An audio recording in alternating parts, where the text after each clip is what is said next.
Está entrando no ar Ânima Podcast, o podcast mais católico desse Brasil. Eu sou Kênia, estou aqui com... Bertaldinho, marido da Kênia.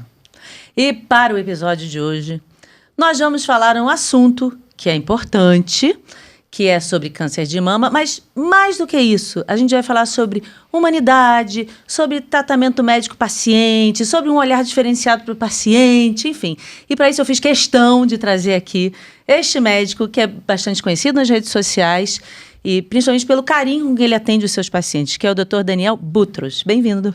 Muito obrigado, uma honra estar aqui. Que bom, uma alegria pra gente. Antes, de eu apresentar formalmente aqui, pedir para vocês se inscreverem no canal. 53% de quem segue a Ânima não é inscrito no canal, gente. Então, se inscreva, aí você vai poder comentar e a gente vai saber o que você está querendo. A Bertaldinho já está com o seu papelzinho ali na mão. Inscreva-se no canal. Esse papelzinho aqui podia plastificar. Ó, gente, produção, faz uma plaquinha mais bonita aí pra gente. Faz uma plaquinha bonita, aí tá, inscreva-se esse papelzinho tá excelente, não tá valendo não. Mas o que vale é se inscrever no canal. E a segunda coisa que eu quero dizer para vocês é da loja Ânima. Gente, olha só, na loja Ânima, nós temos este anjinho, que é com um cheirinho delicioso. Aí você bota no quarto do seu filho e fica exalando aquela fragrância suave, que é uma gracinha. E nós temos também, entre tantas outras coisas, como a minha medalha de Nossa Senhora, nós temos também essa cruz, que nós gravamos o episódio aqui com o Wellington Persiliano, que foi maravilhoso. Quem não assistiu, assista. O episódio chama Do Crime para a Cruz. É impressionante a história de vida dele, e hoje em dia ele faz parte dessa comunidade Fraternidade e o Caminho, e eles fazem essas cruzes que são para arrecadar verba para a comunidade. Então tá na loja Ânima também. E o nosso livro, para todo mundo saber o que Nossa Senhora de Fátima falou, o que aconteceu com os 3 pastorinhos, por que só Francisco de Jacinta são santos e Lúcia não? E que história é essa de um bispo disfarçado na Rússia? Bom, aqui tá tudo aqui para saber. Aqui é uma fonte fiel da mensagem de Fátima. Tá na loja animoficial.com.br. Esse aqui é presente do nosso convidado. Nossa, que honra. Muito bem, gente. Olha, e o Dr. Daniel Butros, ele é médico mastologista, especialista em câncer de mama, professor e pesquisador, vice-presidente da Comissão de Políticas Públicas da Sociedade Brasileira de Mastologia. E o principal dele, que ele é casado com a Regina e pai da Lara e da Isabela. Esse é o principal. Não é o principal? Sem dúvida. Falei tudo certinho? Faltou alguma coisa? Absolutamente nada. Então, assim, eu fiz realmente questão da sua presença aqui, porque nos seus vídeos a gente percebe uma postura diferenciada. Além da técnica, que a técnica é importante, né, para todo médico, mas a gente percebe em você um carinho e uma humanidade muito grande ao falar das suas pacientes, ao falar dos seus atendimentos, da importância desse atendimento diferenciado com o paciente.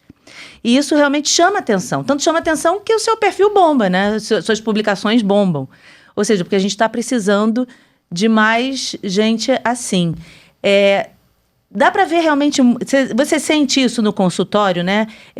Quantas pessoas relatam que o seu tratamento... Essas mulheres que vão te procurar, ou vão junto com os maridos, às vezes, elas relatam sobre isso, que a diferença que faz um tratamento humanizado e assim com carinho com o paciente? Eu nunca interpretei isso como uma vantagem minha. Eu interpreto isso como uma obrigação minha. Então eu não acho que é um mérito. Eu não acho que quando eu faço isso pelas minhas pacientes, eu faço para ser diferente. Do fundo do meu coração, eu acho que eu devo ser assim. E cada vez mais buscar ser assim, mais humilde. O médico, ele é dotado de algo que poucas profissões têm, que chama-se prepotência. O médico é prepotente de formação. Muito não por culpa da pessoa, mas por culpa da sociedade que colocou o médico como doutor, como uma profissão acima, que ganha valores, que hoje não é mais assim, mas que um dia foi. Então talvez isso distancie muito o médico da sua essência de um dia ter escolhido fazer medicina. Só que a vida vai tocando e ele vai se adaptando a essa carapaça, né, dura e prepotente. Eu me desfaço dela há muito tempo. Então eu não julgo que buscar humanização ao tratamento seja uma vantagem. Eu acho que é uma obrigação. E acho que eu estou muito longe daquilo que eu ainda tenho que atingir. Então eu não uso isso como uma bandeira. Mas acaba sendo um diferencial, né? Quando a gente vê tantos médicos tão frios, tão distantes, usando só da técnica, acaba... Aí as pessoas falam, poxa, olha que legal, né? Tem um... É porque muito da medicina virou uma indústria. E é uma indústria pesada, é uma indústria difícil. E é uma indústria que as pessoas se acostumam. Claro, você não pode viver o sofrimento de todo mundo todos os dias, senão você vai se consumir. Mas às vezes também parece que há uma distância, né, desse sofrimento da... O que eu sinto é que hoje não é que os médicos se utilizam da técnica, porque muitos são muito ruins tecnicamente. A formação médica se distancia muito do ideal. Então, eu comecei a buscar o meu papel dentro de uma humildade necessária depois que eu atingi o máximo da minha técnica. Então eu tenho mestrado, eu tenho doutorado, eu sou pesquisador, tenho título de especialista, dou aula em faculdade. A técnica deve ser obrigatória. É que as pessoas acham que o médico que não é humilde, o médico que não é acolhedor, ele é muito técnico. Não, também ele não é. Porque os médicos mais técnicos que eu conheço são muito humildes. Quando você atinge uma técnica que você se sente completamente respaldado, te dá tranquilidade de prosseguir com humildade. Eu acho que a prepotência, ela quer esconder algumas falhas, inclusive falhas de informação.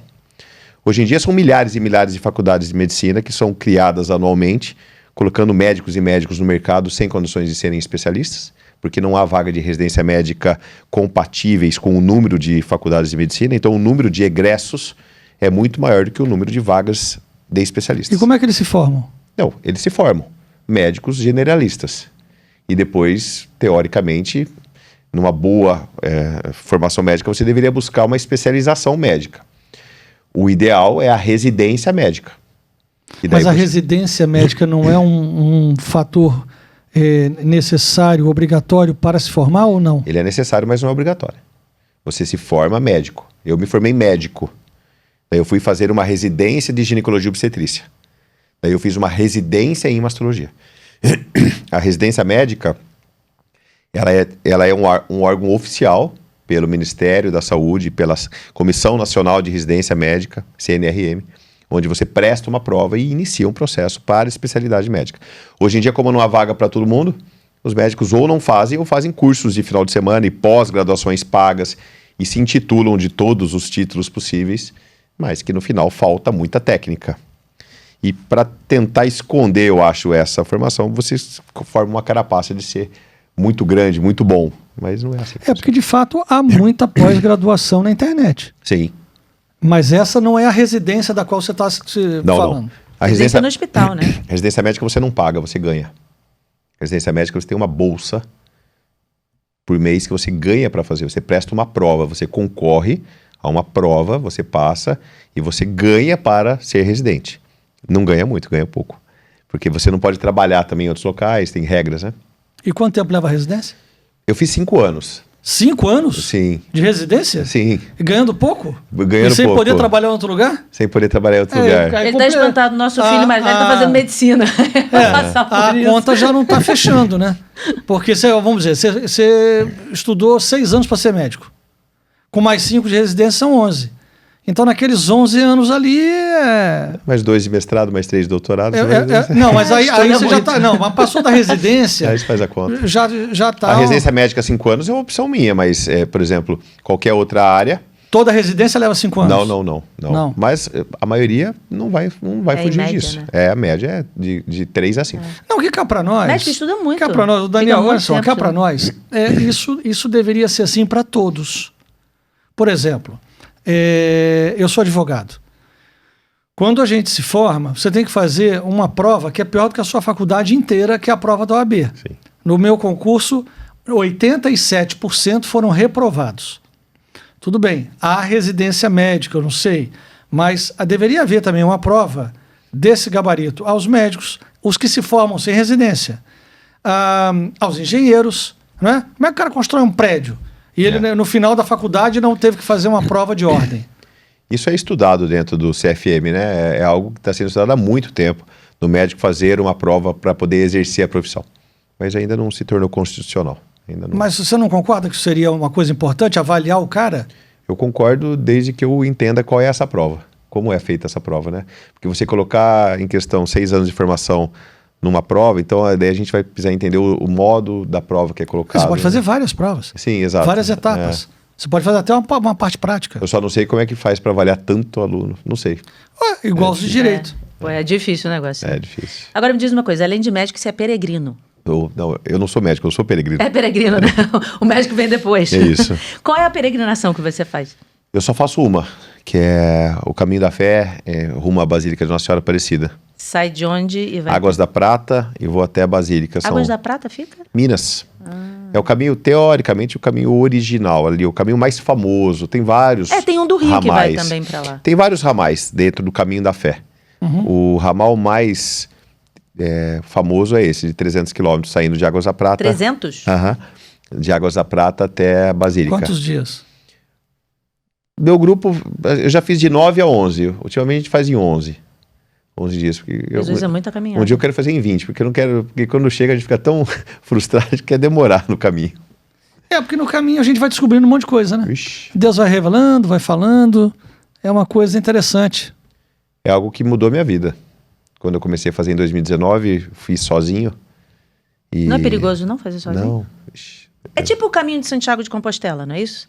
Que você vai peregrinando e vai conversando com Deus na rota até chegar. É por aí. Em 2019 eu fiz sozinho, né? Esse caminho. Eu e minha mochila só.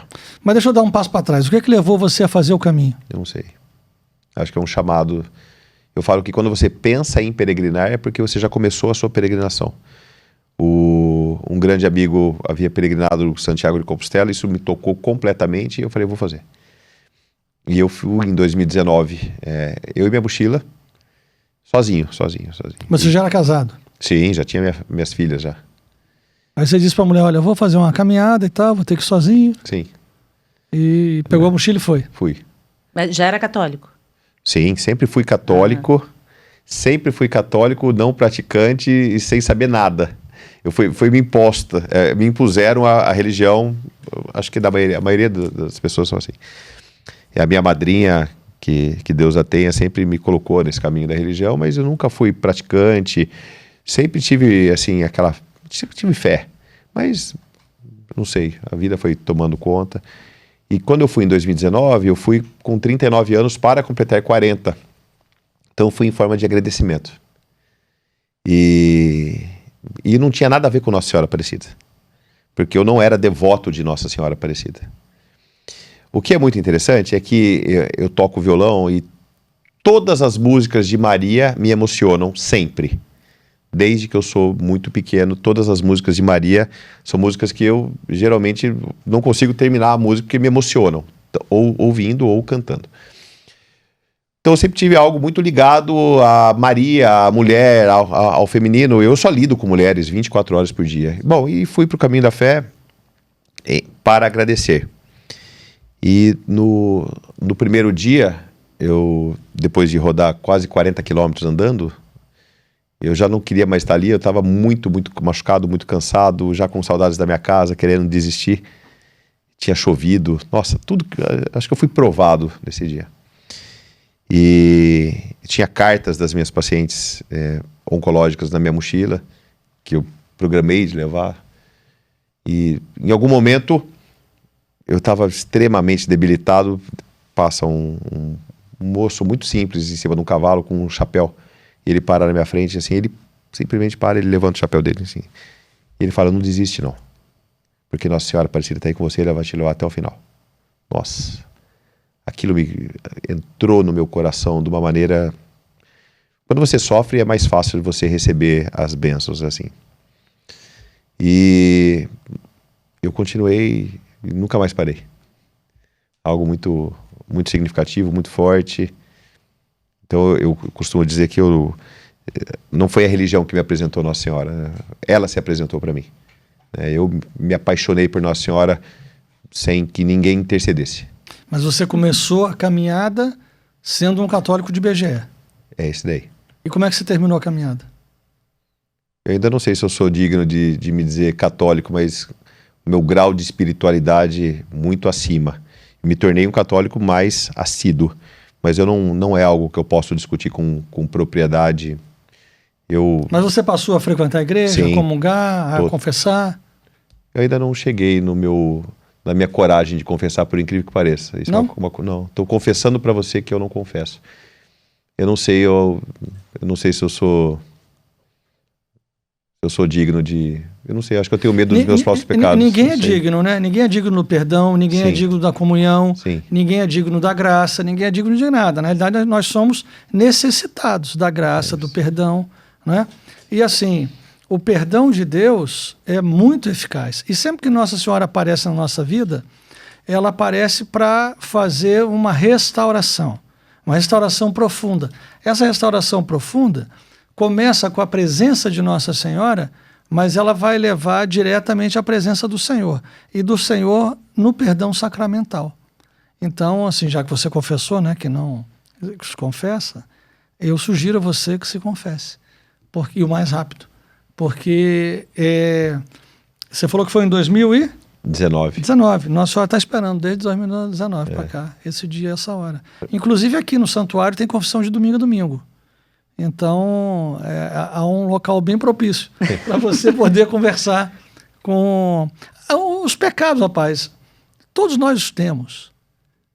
O que nós temos que ter sempre é a coragem de pedir perdão. Dizer, Senhor, olha, talvez essa situação, eu me arrependo, eu não quis te ofender. Porque no final das contas o pecado ofende a Deus. Eu vou te dar um exemplo claro, né?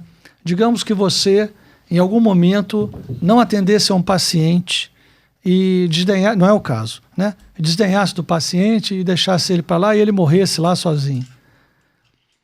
Você não cometeu o ato médico, né? Você deixou o paciente para lá, em hipótese. Mas no final você atingiu a Deus e não aquela pessoa. Digamos que você, em determinado momento, no seu casamento, sei lá, não quisesse mais a sua mulher, abandonasse sua mulher, tivesse outra mulher, sei lá o quê, ou muitas. De novo, não vai contra aquela mulher ou contra aquelas mulheres. É só hipótese, Regina. É tudo hipótese, Regina. Regina, é tudo hipótese. Faz esse corte. Não, eu estou em hipótese. Ele não me disse absolutamente nada, até porque ele não confessou. Então assim, eu acho que é dizer, Senhor, eu pequei contra o céu e contra ti. Já não sou digno de ser chamado teu filho. Trata-me como um dos teus empregados. E o que essa passagem, não sei se você já leu alguma vez, do filho pródigo, ela toca muito, porque em determinado momento, o que diz lá na palavra? Estava ainda longe quando seu pai o viu. E movido de compaixão, correu-lhe ao encontro, lançou-se-lhe ao pescoço e o beijou. Mas sempre me tocou muito o estava ainda longe quando seu pai o viu. Quer dizer, ele não fez barulho para chegar, ninguém avisou que o filho estava chegando, o pai estava todos os dias de prontidão olhando, cadê o meu filho que não voltou?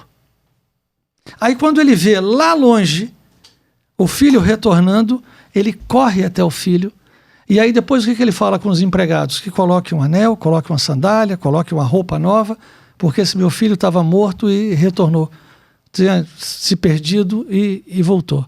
Então, e reviveu. Então, é isso. E não tem nada que você possa ouvir na sua vida melhor do que eu te absolvo dos teus pecados. Em nome do Pai, do Filho e do Espírito Santo. Absolutamente, não tem. A missa é o momento mais importante do nosso dia, da nossa vida. E que bom que a gente pode ir à missa todos os dias. E o perdão dos pecados. Isso não tem. E daí, emendando, nos teus pacientes, né? Eu não sei quantos pacientes você tem ou teve de forma terminal, mas favorecer aos que quiserem e perguntar aos que não quiserem, aos que não falaram, se não quer trazer rapidamente um padre ali. Claro que a missão do médico é sempre salvar, né?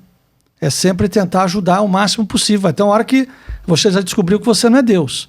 Que tem uma hora que mesmo com residência, mestrado, doutorado, o Senhor diz, chegou a hora. Sim. Né? Mas favorecer esse encontro. Eu acho que isso é fundamental. no teu papel como médico, como quem trata de tantas mulheres, eu vi que você só convive com mulher mesmo, que é a Regina, a Lara, a Isabela e todas as outras que você trata. Tem um monte. Ainda tem Nossa Senhora que tá ali olhando. Você trata de muita mulher, deixa eu ficar aqui perto. Ela se encontra comigo. Você chegou na casa de Nossa Senhora, num programa de Nossa Senhora, e é onde há muita gente de Nossa Senhora para te confessar. Olha aí que bom. Aí, tá vendo? Nunca pensou num podcast, hein? Vamos ver. Olha aí. Vamos ver. Mas pode ser quando você quiser. Eu já estou pensando aqui. Você falou sobre proporcionar momentos da morte, né? Eu já tive grandes despedidas com pacientes, grandes despedidas. Muitas pessoas têm medo da morte, medo da despedida, né? Medo de vivenciar a morte de alguém. Mas eu já tive grandes momentos com a morte e muito precoce da medicina. Só que às vezes você demora muito para interpretar, muito. Eu acho que a vida vai te proporcionando situações que você demanda tempo para poder interpretar antes de tomar decisões, né?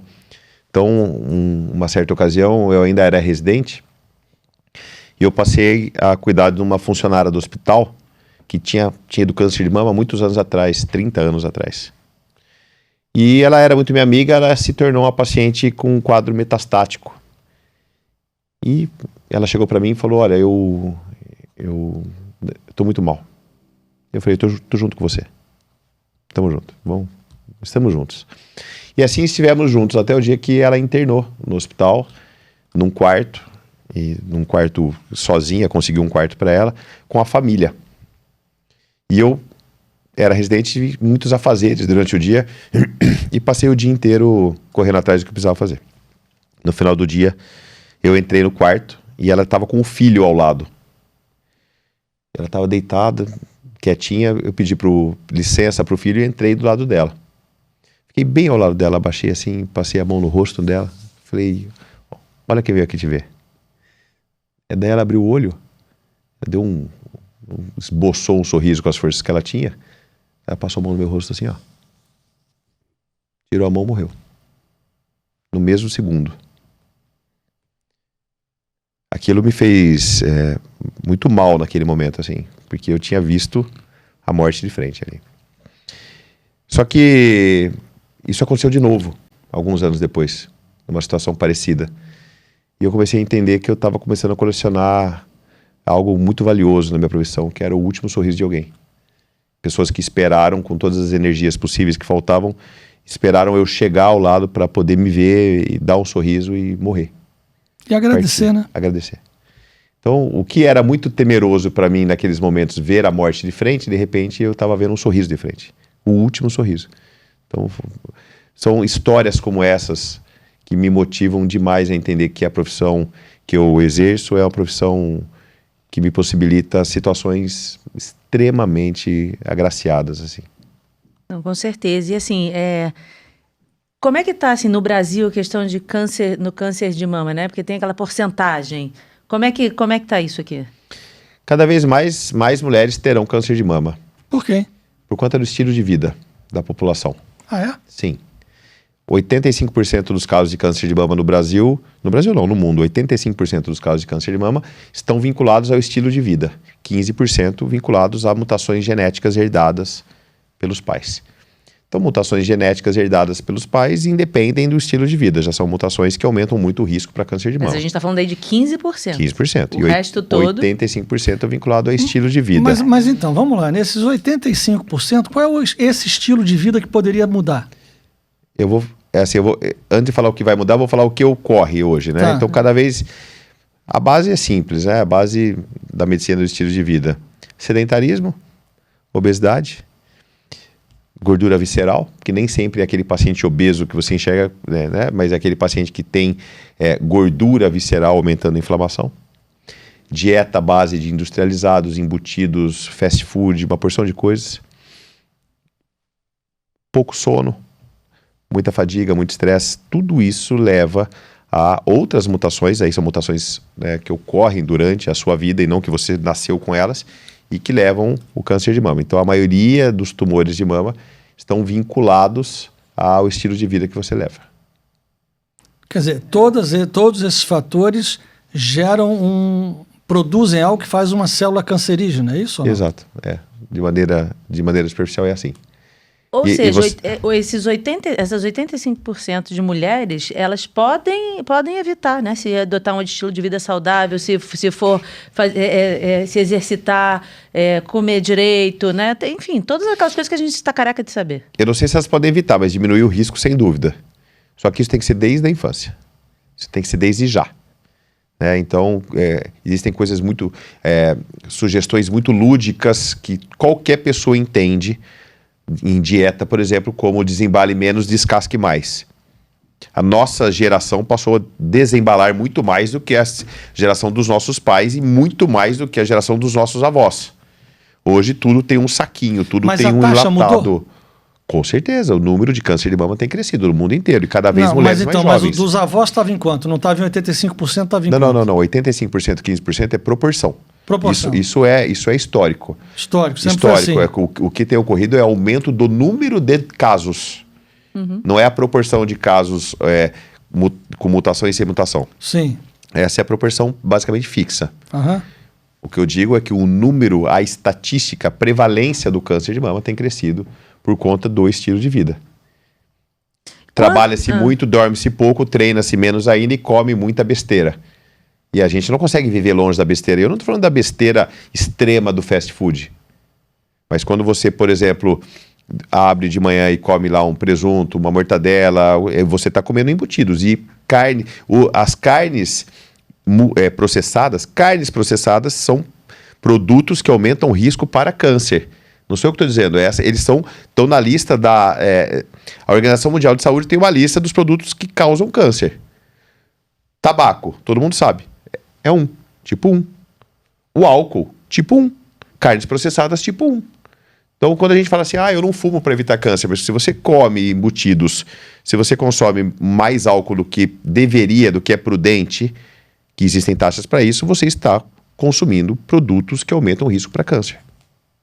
Caramba, outro dia eu estava vendo uma matéria que estava dizendo o seguinte, que talvez seja decretada pela Organização Mundial de Saúde que não existe um limite seguro para o álcool. Exato.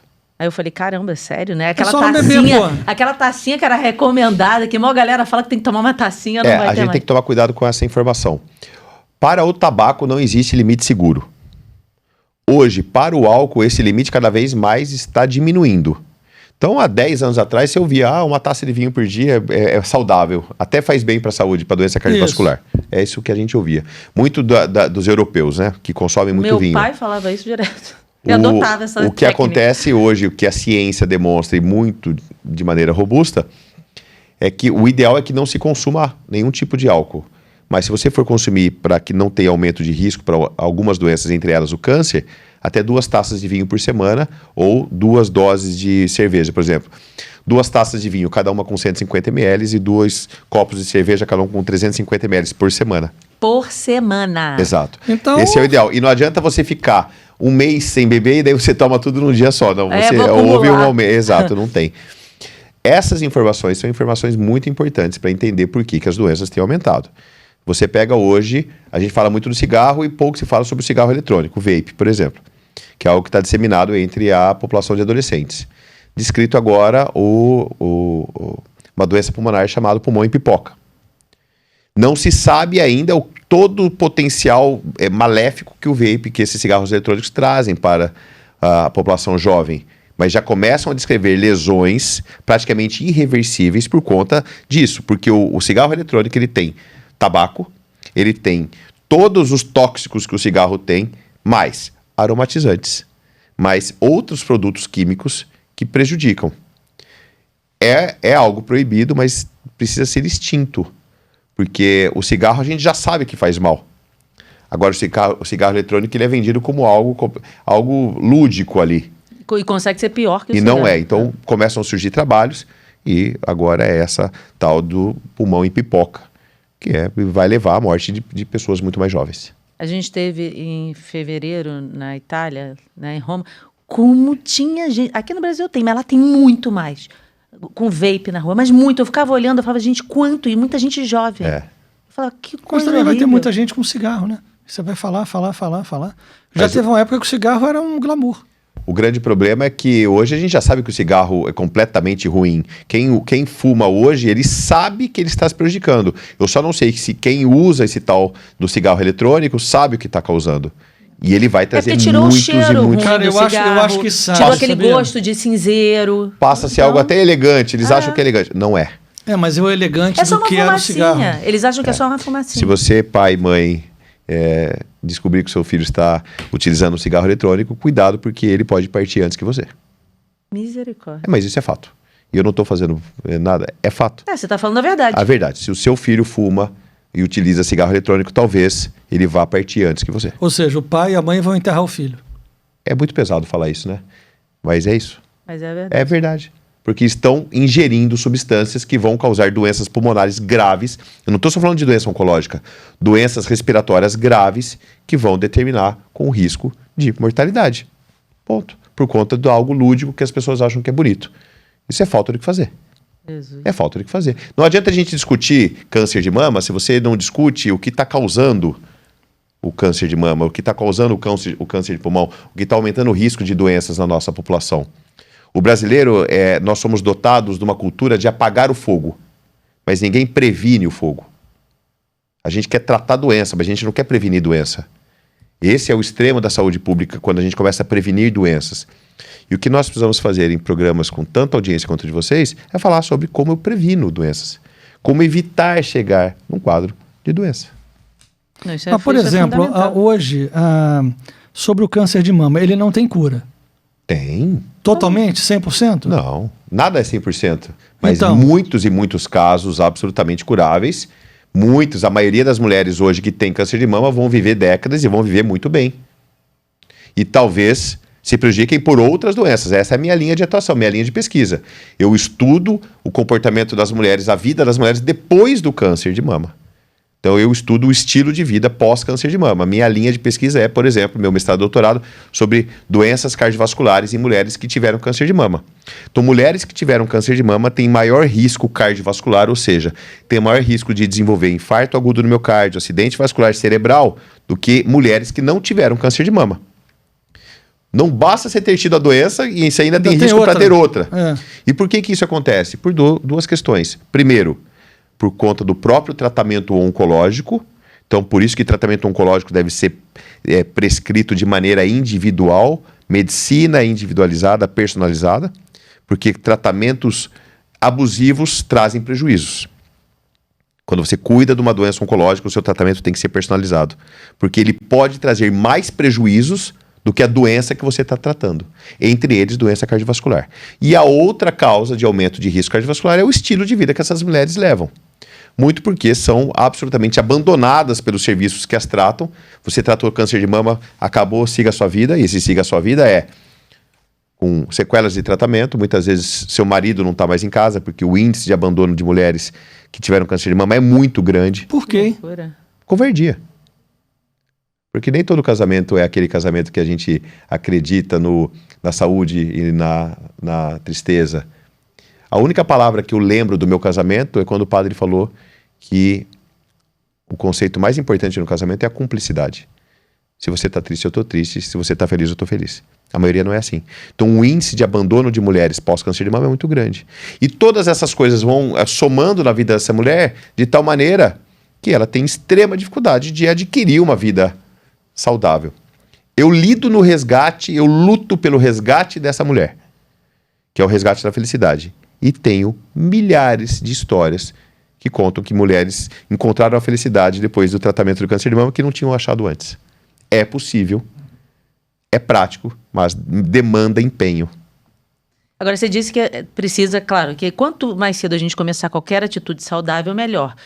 Tá lá, desde pequenininha, a menina tá fazendo exercício, tá comendo saudável, uma maravilha. Mas não é sempre assim o mundo ideal. Então, já tá adulta, já tá na casa, sei lá, dos 40, 50 anos, não era uma pessoa que se exercitava, nem cuidava da alimentação, descobriu que estava com câncer de mama, tratou e agora passou dali, então, a adquirir um hábito saudável. Mudou a alimentação, passou a se exercitar. Isso vai favorecer muito a saúde dela, né? Isso chama-se tratamento oncológico também.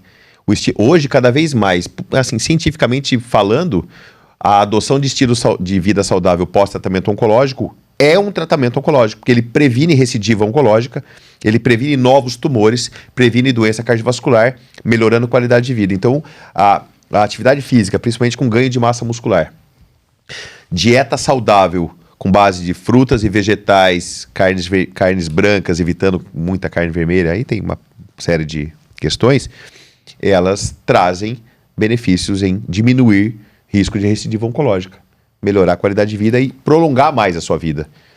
Qual é o número de casos de recidivas? É difícil de te responder, porque isso depende muito do estadiamento que você faz o diagnóstico. Quanto maior o tumor, maior o risco de recidiva. Quanto menor o tumor, maior a chance de cura no tratamento inicial e original. É por isso que é tão recomendado que a paciente faça mamografia, porque quanto mais cedo se descobre, né, maior a chance de você ter o tratamento. Agora tem algo importante, né? Que nem você me perguntou, mulher depois que teve o câncer de mama, se ela mudar de estilo de vida. Vamos tirar a palavra câncer de mama, vamos colocar a palavra menopausa. Esquece câncer de mama. Porque se existe uma fase que judia demais das mulheres, chama-se menopausa. Só que culturalmente é entendido como algo, é algo normal, vai acontecer, você tem que suportar. Como você tem que suportar? Do dia para noite, você não dorme mais porque você tem calores que você não explica. O marido dorme de colcha, a mulher dorme no ar-condicionado. Daqui a pouco ela desliga o ar, o marido tira. Ou seja, você não dorme mais. Você tem diminuição de lubrificação vaginal. Sua libido diminuiu. A sua pele não é mais igual. O seu cabelo começa a ficar quebradiço. Você esquece as coisas. Você esquece. Você vai na cozinha para pegar alguma coisa, chega na cozinha... Deixa eu refazer o meu caminho, o que eu vim fazer aqui. Vou mandar um WhatsApp. Eu abro o celular. Para quem que eu ia mandar? O que eu ia escrever? Isso não é normal. Isso não é normal. Então a gente precisa cuidar dessa população. E o estilo de vida ajuda muito a cuidar dessa população. A mulher tende a ganhar peso depois da menopausa. De 4 a 6 quilos. Mudança corporal. Começa a criar... aumento do quadril, gordura na região da barriga ali, gordura visceral. O que precisa fazer? Ganhar massa muscular. O que é o ideal? Ganhar massa muscular antes de entrar na menopausa. Então nós estamos falando de situações que a população, quando escuta falando sobre câncer de mama, fala assim, graças a Deus eu não tenho, então não preciso me preocupar com isso. Não é assim, não. As mulheres que nos escutam precisam entender que a menopausa é uma fase muito complicada. Precisa ser interpretada de maneira técnica, precisa ser interpretada de maneira séria.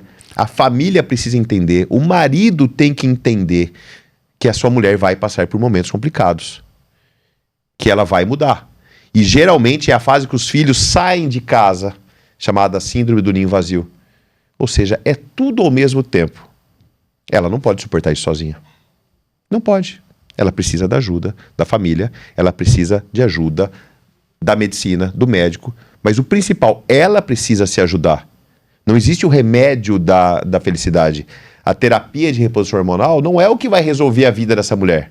Se ela não adotar hábitos saudáveis, entender higiene do sono, alimentação saudável, atividade física com ganho de massa muscular, técnicas de mindfulness, técnicas de meditação para conseguir melhorar a cognição, para controlar a ansiedade de que tudo isso que está acontecendo vai passar, provavelmente ela vai ter caminhos muito complicados. Então a gente não precisa chegar a discutir câncer de mama, porque situações fisiológicas também trazem muitos prejuízos. Olha, eu sou testemunha disso, eu estou no climatério. É enlouquecedor. É enlouquecedor. É enlouquecedor. Você esquecer realmente de se olhar e falar assim, olhar para uma pessoa que você lida com ela o dia inteiro, você esqueceu o nome da pessoa, você fica, gente, como é o nome? Te dá um branco. Só não pode esquecer o nome do marido, né? É uma coisa. Mas isso que você está falando, que é o principal o esquecimento da menopausa, principal é o esquecimento verbal das palavras.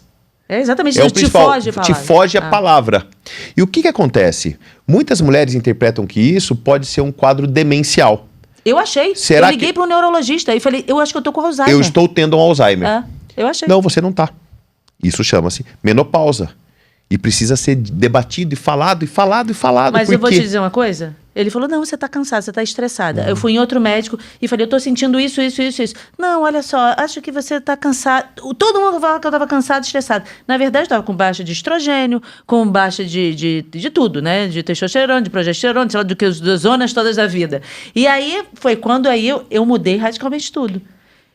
Comecei com a terapia de reposição hormonal, fiz suplementação, malhando, agora malho todos os dias. Maravilha.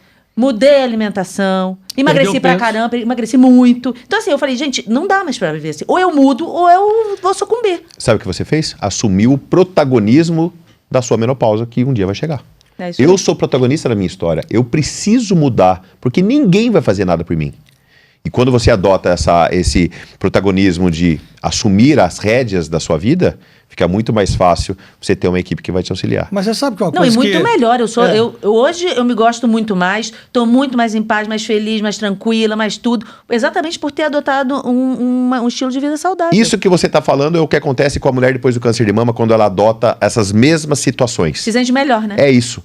Eu nunca mandei na minha vida, sempre mandaram em mim. Hoje eu mando na minha vida, porque eu passei por um câncer de mama, porque eu passei por uma menopausa, porque eu passei por uma série de situações onde eu me encorajei a seguir em frente da melhor maneira possível.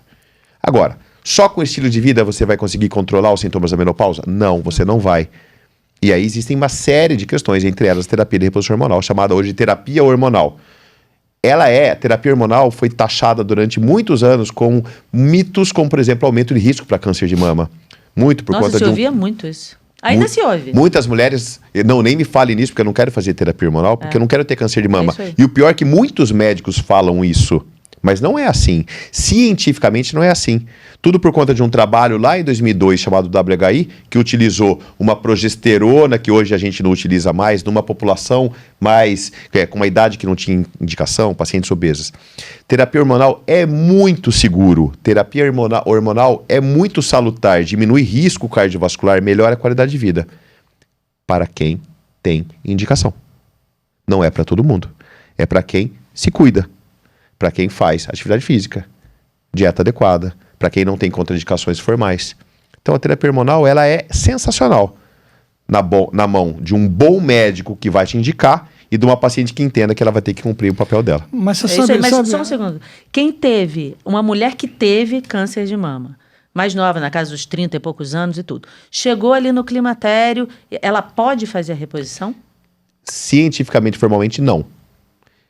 Agora, você pode avaliar essa paciente de maneira individual, medicina personalizada. O mastologista hoje ele tem que ser um alfaiate de alta costura. É roupa personalizada, sob medida. Tratamento oncológico é sob medida. Então, a mulher que teve câncer de mama e precisa tomar algo para melhorar os sintomas, ela pode tomar terapia de reposição hormonal? Protocolarmente, não. Individualmente é possível, mas aí a gente tem que avaliar uma série de questões, caso a caso. Que tipo de câncer você teve, que tratamento você teve, se você realmente tem indicação de tomar terapia hormonal, porque as pessoas acham, eu tô tão desanimada, preciso de terapia hormonal. Não. Não é isso. Terapia hormonal não é para isso. Terapia hormonal é para tratamento de fogachos, sintomas vasomotores, tratamento de secura vaginal extrema, tratamento de osteoporose ou mulheres que tiveram menopausa muito precoce. É só isso, são as 4 indicações. Para outras coisas, tem outras técnicas. Então, é possível discutir terapia hormonal em mulheres tratadas de câncer de mama? Muito. Precisa ser discutido. Eu vou fazer? Não sei. Aí a gente vai precisar individual. Sabe, a minha dúvida é a seguinte. Quando eu vi a Kênia já precisando dessa ajuda, nós descobrimos, em primeiro lugar, pode até ser que não seja do meu mundo, eu posso estar falando bobagem, mas eu nunca vi ninguém fazer preparação para a mulher para a menopausa.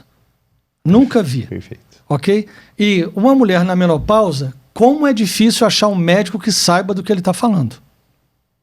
Me perdoem aí os médicos todos. Você foi pontual nas 2 declarações que você fez. Entendeu? Brilhantemente colocado. Porque se é um negócio que tem tanta mulher no mundo, alguém deveria colocar a mão nisso para estudar e para disseminar esse conhecimento.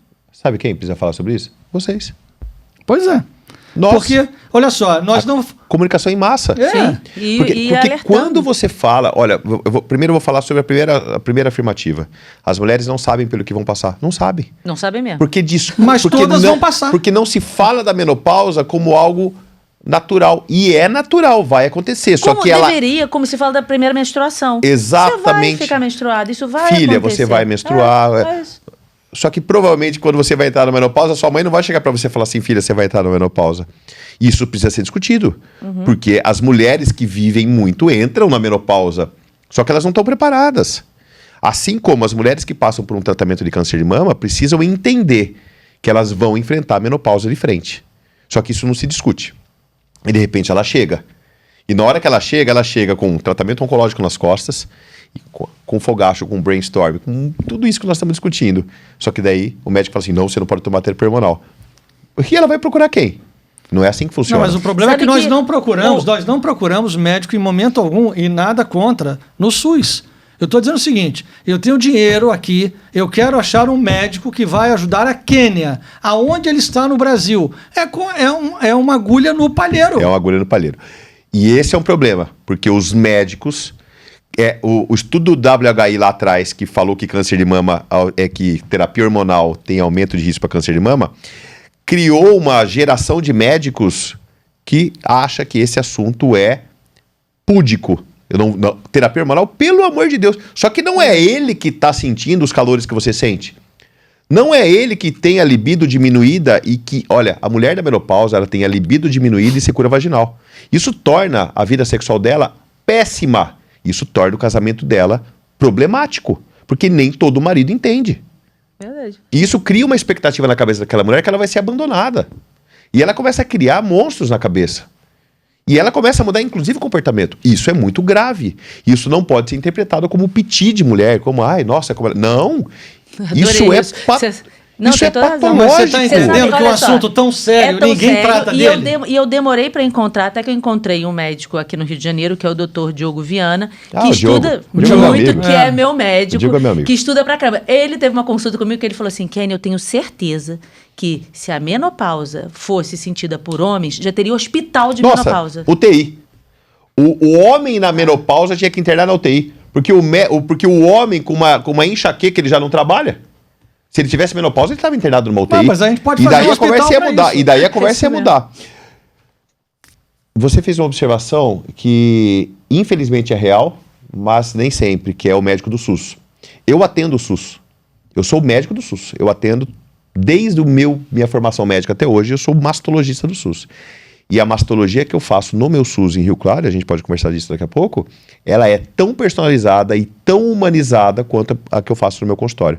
Só que aí não é uma agulha no palheiro, aí é uma agulha no oceano. Não, mas mas eu não estou falando do SUS. Isso é um caso em 1 milhão. Aí é uma agulha no oceano. Eu não estou falando, não, tem muita gente boa no SUS. Eu estou dizendo o seguinte, não é o cara que teve que ficar numa fila do SUS. Eu entendi. Porque o SUS, melhor do que ele possa ser, ele tem uma fila que não acaba. Não sei por quê. Né? Pelo menos por aqui a fila é grande.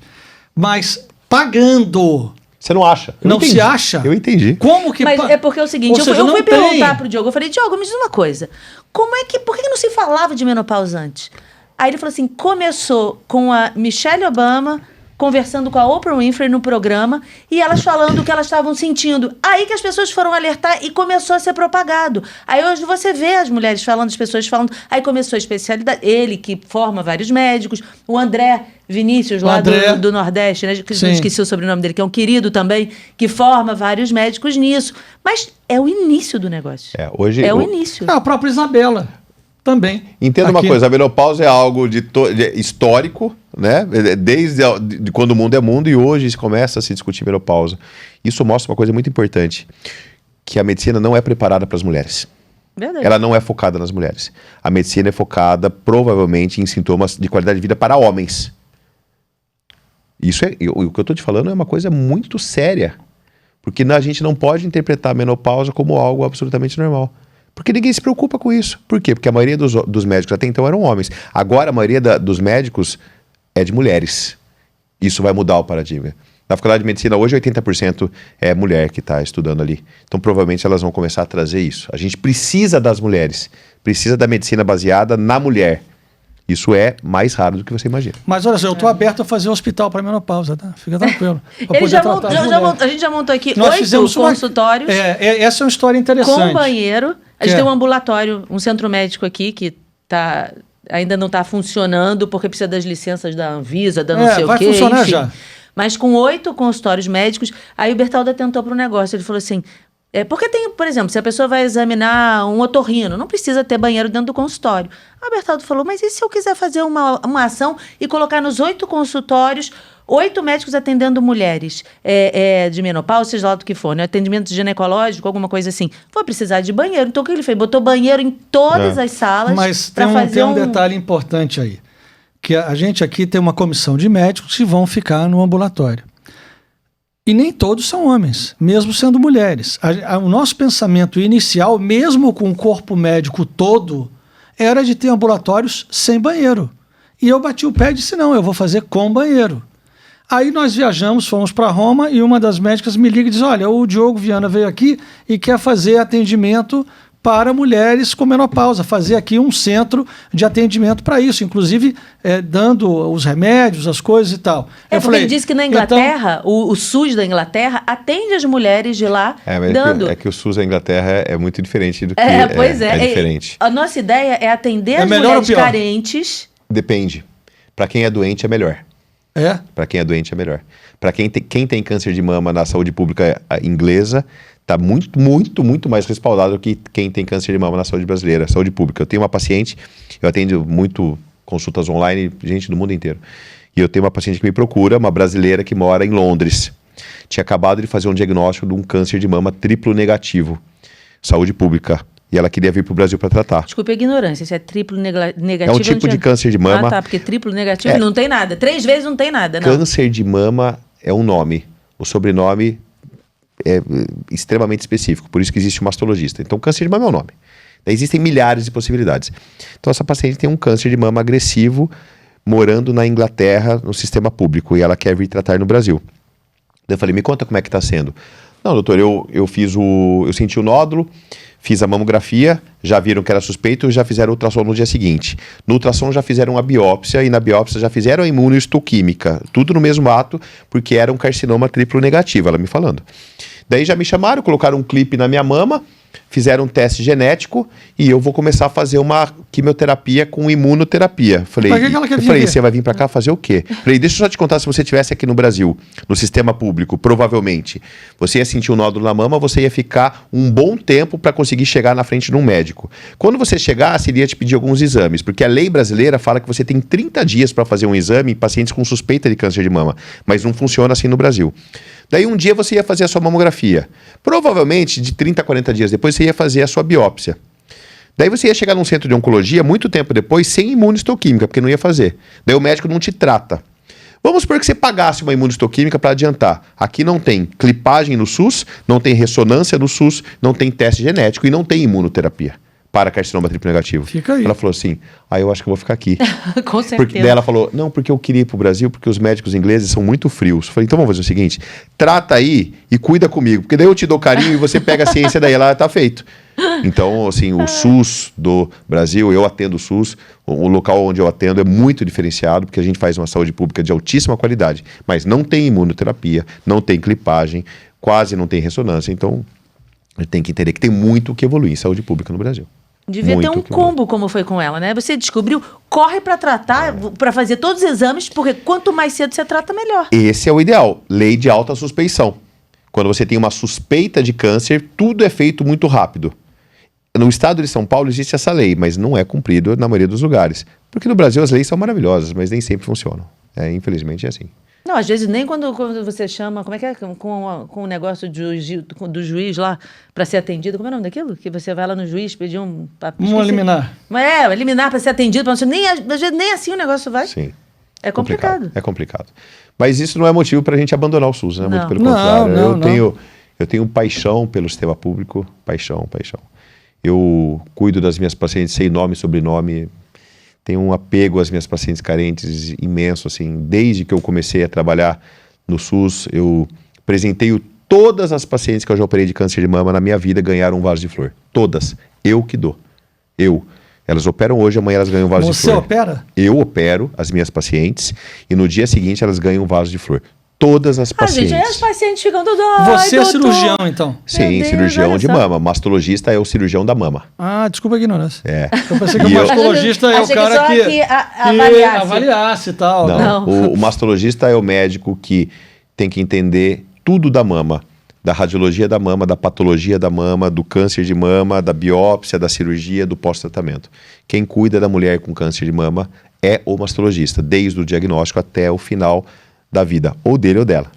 E assim eu faço no SUS. Gente, imagina os pacientes recebendo a flor, como é que elas não ficam? Um dia chegou uma paciente no meu ambulatório do SUS chorando. Maria Aparecida. Dona Maria, que a senhora está chorando? Ah, doutor. Falei, viu, estou ficando preocupado. A minha flor morreu. Mas, Dona Maria, isso não é motivo para a senhora chorar. Doutor, é a única flor que eu ganhei na minha vida. Oh, meu Deus. Eu falei, mas isso, eu vou te mandar outra flor. Liguei para minha secretária. Manda a flor para Dona Maria Aparecida. E assim chegou a flor e me mandou uma foto. E ela sempre me manda foto das flores. Então, mas a flor vai morrer de novo, né? Mas essa, você Não, sabe que essa não... ele não, botou- mas ele tá no essa jarro, não, né? essa Não não, sabe vale. por quê? Porque daí eu sempre dou uma flor de flores coloridas. Essa a gente mandou um vaso de flor. Pronto, o vaso. Então, a flor... Vai sempre nascer um. A flor tem um significado muito grande. Eu aprendi isso com meu pai. Meu pai é médico. Ele presenteia as pacientes dele desde então. Qual a especialidade do seu pai? Ele é ginecologista. E a flor tem um significado muito importante. Boas-vindas, a nova vida. Vamos brindar essa nova fase, essa nova vida. É muito Que gentileza, que significativa. delicadeza. Seu pai te ensinou algo muito bonito. Algo muito bom. Dizem que a medicina se aprende no berço. A medicina não se aprende na faculdade. Então, se o filho de vocês for médico, ele já começou a faculdade lá no berço. Porque os princípios médicos são princípios cristãos. São princípios de educação. Amar pai e mãe. Sabe? Amar a Deus sobre todas as coisas. Respeito. Tudo isso. Então, eu sou criado num berço médico. Sou criado num berço cristão. E isso me ajuda muito a seguir a minha vida com detalhes carinhosos de acolhimento e Sabe fazem que é toda a muito diferença. verdade isso que você está falando, porque quando meu pai estava no CTI, né, e meu pai estava morrendo, e aí a minha mãe chegou lá desesperada, estava muito mal, e o meu filho estava acompanhando ela o tempo todo, ficou dormindo na casa dela para ir com ela no CTI e tudo, né? E aí ele falou assim, mãe, hoje a gente chegou lá e a médica virou, minha avó, né, assim, como é que ele tá? Como é que ele tá? Ela falou assim, olha só, agora eu não posso falar, tá na hora do sei lá o quê, da limpeza, não posso falar. Foi meio grosseiro e que minha mãe saiu arrasada lá de dentro. Aí ele falou assim, ele ficou com raiva da médica, ele falou assim, custava ela ter falado, olha, ele teve uma noite tranquila, não teve nenhuma intercorrência, mas a gente agora tá fazendo todos os preparativos, e daqui a pouco a gente vai dar toda a atenção que a senhora precisa. É só o jeito de falar. Ele falou assim, mãe, ele olhou pra mim e falou assim, eu prometo que o dia que eu for médico, eu nunca vou fazer isso com um paciente meu. Porque ele viu aquilo, aquela frieza. Pra ela é mais uma pessoa, mas pra minha mãe era o amor da vida da minha mãe, entendeu? Então... Uma vez eu era aluno, estava passando visita na UTI. Eu era residente, estava passando visita na UTI. E muitos médicos de branco, todos polposos ali, discutiram um caso de um senhor. E o senhor estava babando. Só que aquilo estava me incomodando. E ninguém... E ele estava no leito, todo mundo discutindo o caso dele e ele babando. Ele no leito, aqui, e uma junta médica. E ele babando. Eu saí da visita, peguei um papel, entrei na visita, limpei a boca do paciente. Dobrei, joguei fora. Daí o professor virou para mim e falou, você faz faculdade de medicina ou você faz faculdade de enfermagem? Daí eu respondi para ele, eu faço faculdade de gente. Eu cuido de gente. Obviamente fui ali reprimido. E depois o enfermeiro chegou para mim e falou assim, doutor, eu nunca vi alguém fazer um negócio desse. Eu falei assim, então vocês deveriam ver todo dia. Porque você nunca vai deixar alguém babando. Porque se fosse o seu pai, ele não estaria babando. Exatamente. Então a gente faz faculdade de gente. Né? Esse médico que falou isso para você, ele não pode falar isso. Não pode falar. Mas a vida dele é muito corrida. Azar o dele. Foi ele que escolheu. Mas o médico ganha muito pouco, por isso que a consulta é rápida. Azar o dele. O problema é dele. Porque o paciente que está na frente desse médico, ele precisa de atenção plena naquele momento. Mas o SUS tem muita gente. Não está contente? Chama o próximo.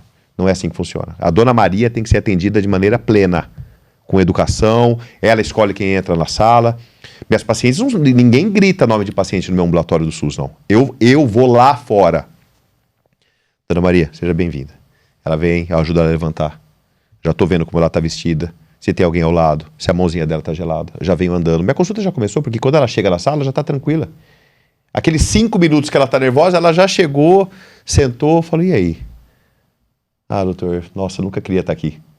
Eu falei, eu sei. Aí vai dar certo. Me conta. Ela começa a contar. O paciente, quando vem numa consulta médica, ele tem o texto na cabeça. O que eu preciso contar pro médico, isso.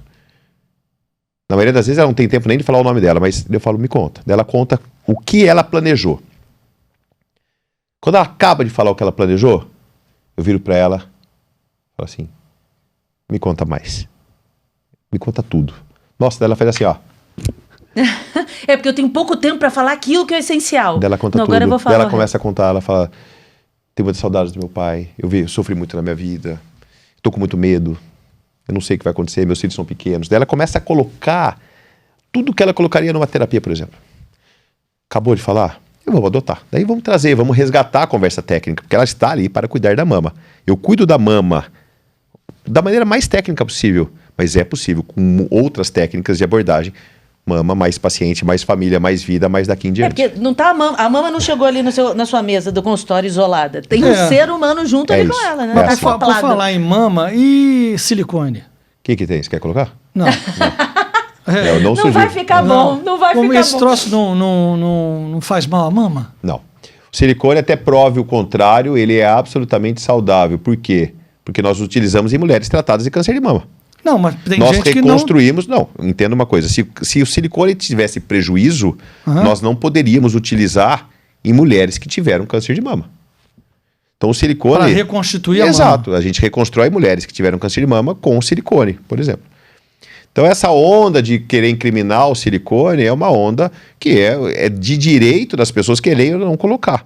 Mas o silicone, ele não prejudica o diagnóstico de câncer de mama, não aumenta risco de ter câncer de mama, não aumenta risco de ter outras doenças, até que se prove o contrário. Até desse momento, hoje, final de junho de 2025, quem quiser colocar, procure um bom cirurgião e coloque. Não tem... Mas não existe, assim, o perigo do silicone encobrir... Uma mulher que nunca teve câncer de mama resolveu botar um silicone. E aí, na mamografia, ele encobrir um nódulo, alguma coisa assim. Existe esse risco? O silicone, ele é colocado abaixo da glândula mamária.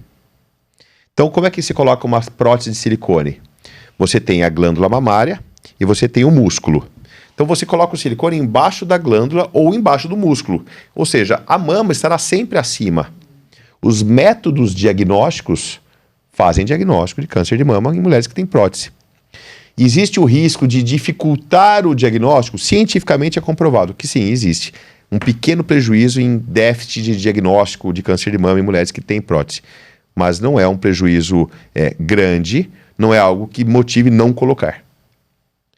A prótese de silicone já teve mais moda, né? Sim. Já foi mais da moda. Hoje tem muita gente tirando, fazendo explante. Mas ele é algo completamente necessário. Até porque pacientes, por exemplo...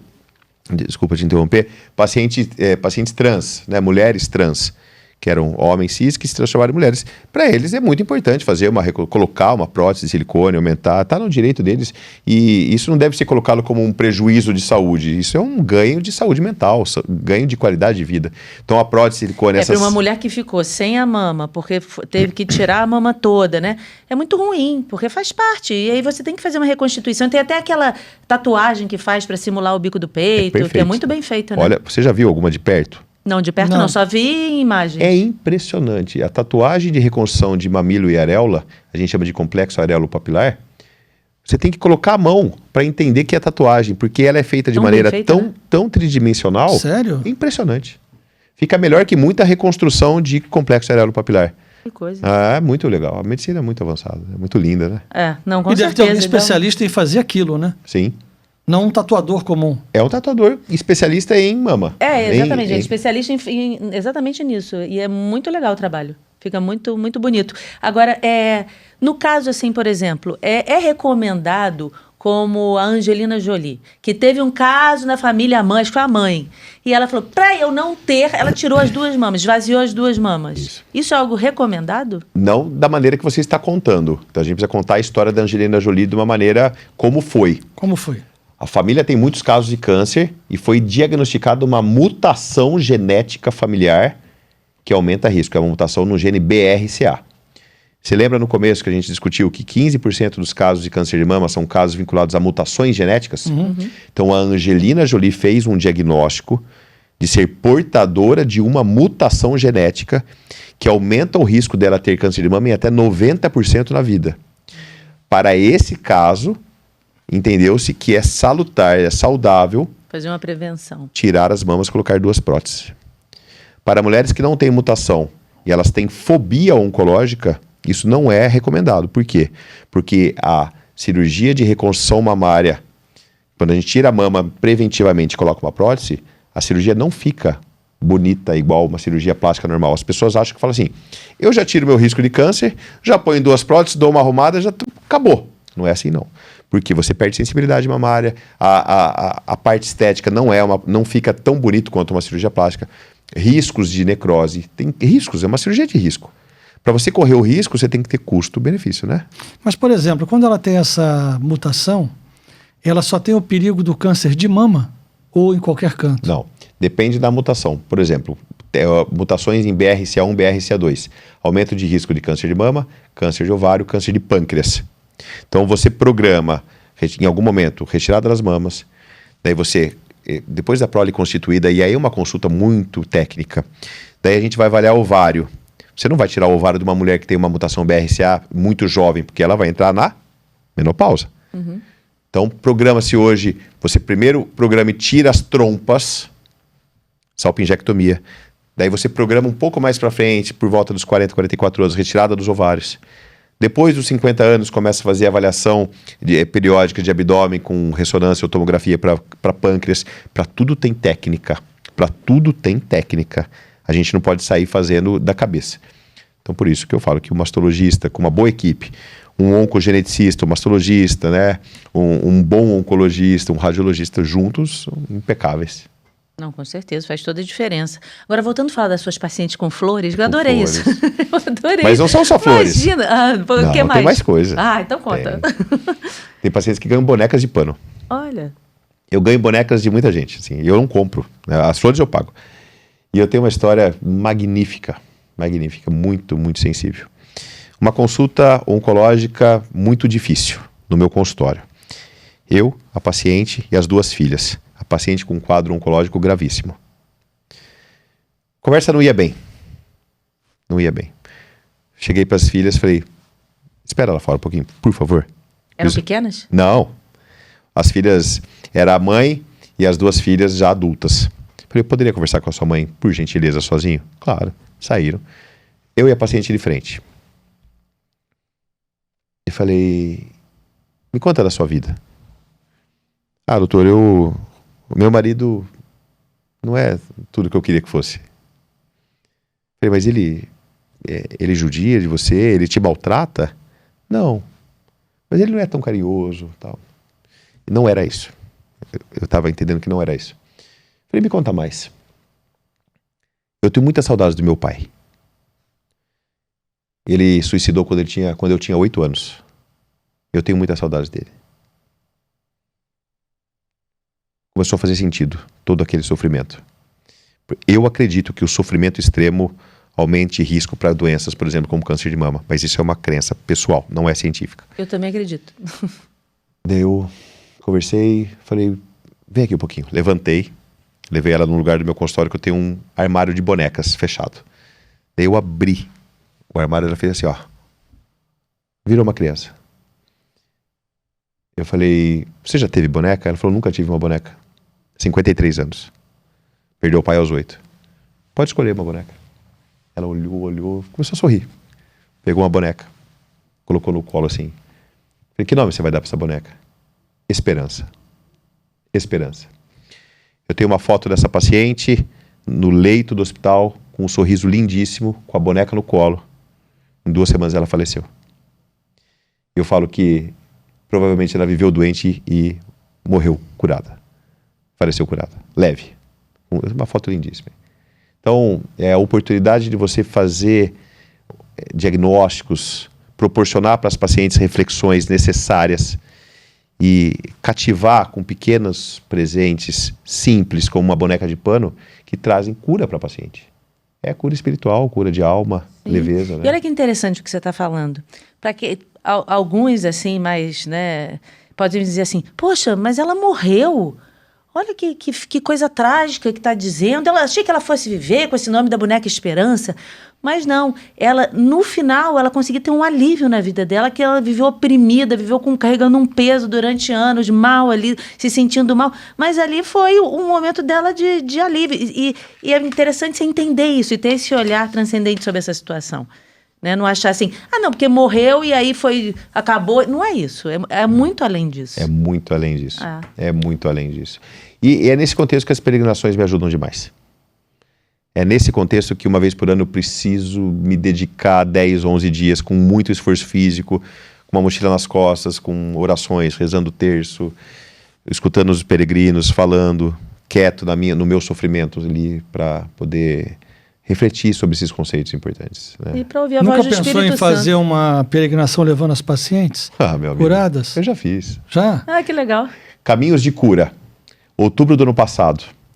A história é a seguinte: eu sempre levei cartas das minhas pacientes com câncer de mama na minha mochila. Sempre. Em 2019 eram 6 cartinhas de pacientes metastáticas.